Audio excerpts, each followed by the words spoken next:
dedicated to Eastern and Southern Kentucky. This is WYMT Mountain News at 11.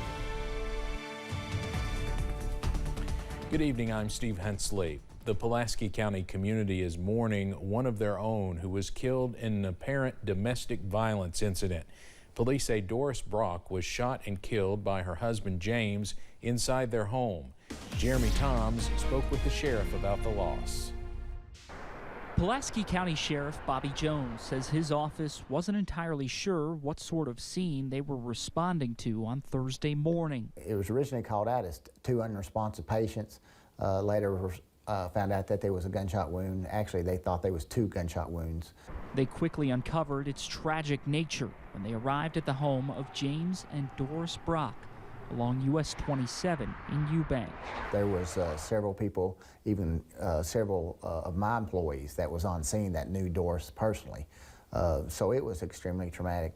Based off witness statements they gathered, Sheriff Jones concluded that 67-year-old Doris was shot and killed by her 78-year-old husband, James. It was a domestic violence situation that had been gone on for several days prior to this, which led up into the shooting. James was taken to Lake Cumberland Regional Hospital and treated for an apparent overdose, but he's now in custody and facing a murder charge. Sheriff Jones knows how difficult it can be to report on a loved one. I understand that families argue and disagree, but when it comes to guns, gets to that violent, it should never have happened. But he wants anyone experiencing violence in the home to know there is a way out. Even if it's just verbal, not got to the road to the level of physical, seek help. Just reach out to someone, let someone know. In Pulaski County, Jeremy Toms, WKYT. Funeral arrangements are set for Doris Brock. Her visitation will be on Monday from 5 until 8 p.m. and her funeral will follow the next day at 10 a.m. at the Lake Cumberland Funeral Home in Somerset. Her obituary says she served for 24 years at Jordan Christian Academy. As for her husband, he's charged with murder, domestic violence, and is in jail on a $500,000 bond. Could Hazard Community and Technical College be a step closer to becoming a four-year residential university? A Senate joint resolution calls for a study into the potential transformation. HCTC President Dr. Jennifer Linden says she would support the move. Linden says she is unsure whether or not they would remain a part of KCTCS. Would we still be a part of or a subsidiary of KCTCS in some way? Would we separate out from KCTCS and become our own standalone? All of these things will be looked at more in depth with this study. Dr. Linden also says they would keep 100 and 200 level courses at a community college rate. She says the four-year degree options would be geared toward the needs of the region. A lawmaker from Perry County filed a bill today that would give all teachers and administrators in the state a one-time $2,000 payment in each of the next 2 fiscal years.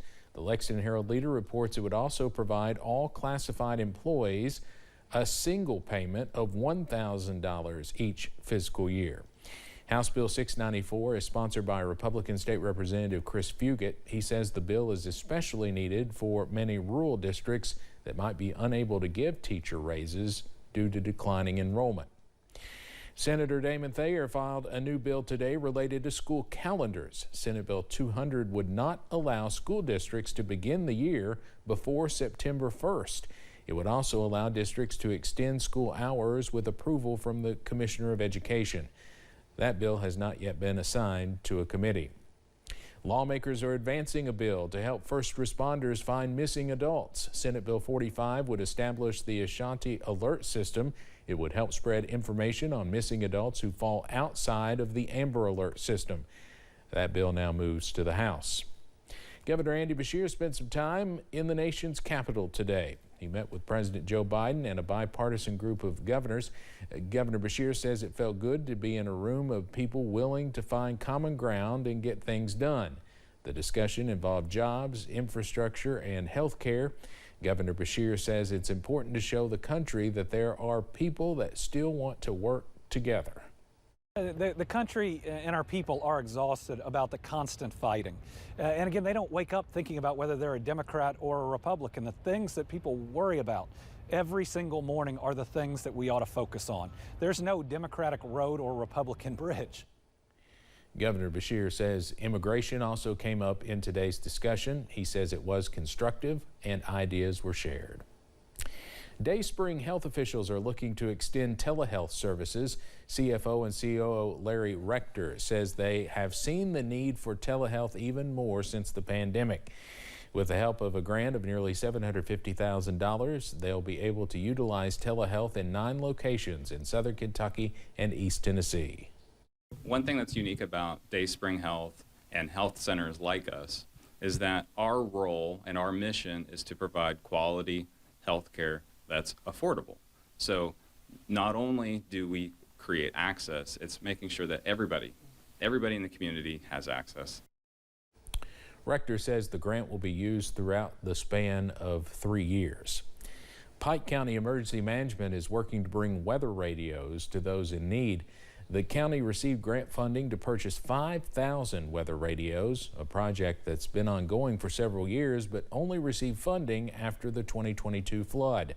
Emergency Management Director Nee Jackson says the plan is to get the radios to those in need, like people who may have reception or internet connection issues.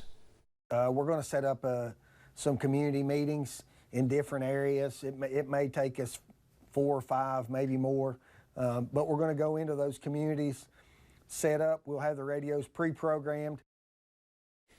Officials say the radios will save lives at no cost to the county and are an investment in community safety.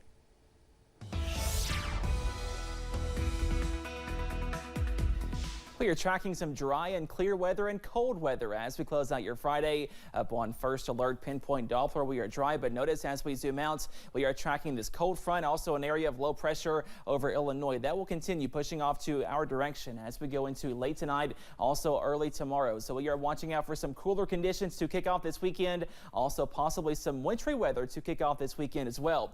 Those lows are cold though as you wake up in the morning. Most of us see the middle to upper 30s, possibly some upper 40s as well. And again, only a small chance of a stray shower as we go into late tonight. Most of us are trending drier until we go into tomorrow, when we see some more wintry weather, also some more spotty rain showers tomorrow as well. Let's time this out on Future View, and as you can see, those temperatures are chilly in the upper 30s and lower 40s. Watching out for some patches of wintry mix, also some rain showers. No big issues as temperatures are above freezing in the middle to upper 30s, but possibly a little bit of a coating or a dusting in those higher peaks of southeast Kentucky, also southwest Virginia. But again, no big issues. The bigger story, we are much cooler. Lows to wake up on Sunday back below freezing in the middle to upper 20s. So your forecast tomorrow, possibly a little bit of wintry weather and some more rainy weather as well. But again, no widespread issues, and those temperatures top out in the upper 30s and lower 40s as we kick off your weekend. But this is a brief battle with winter as we see some more above average weather by Sunday, also for much of next week. Middle to upper 60s on Monday, Tuesday. Also watching out for possibly a little bit of a severe weather threat as we go into your Wednesday of next week. I do want to point this out real quickly. Just be sure to stay weather aware as we go into Wednesday of next week. A level 2 slight risk of severe weather is in place. This can and will change as more data rolls in. So be sure to keep up with the forecast as we go into the weekend also next week. Here is a look at your Community Trust Bank 7-day forecast, where the weekend is always in view. After that system on Wednesday, we are cooler and drier on Thursday. Upper 40s, lower 50s, back in the middle 50s by Friday. Steve? All right, Cameron, thank you, and thank you for joining us tonight. The ARH Sports Overtime is headed your way next. Have a great weekend.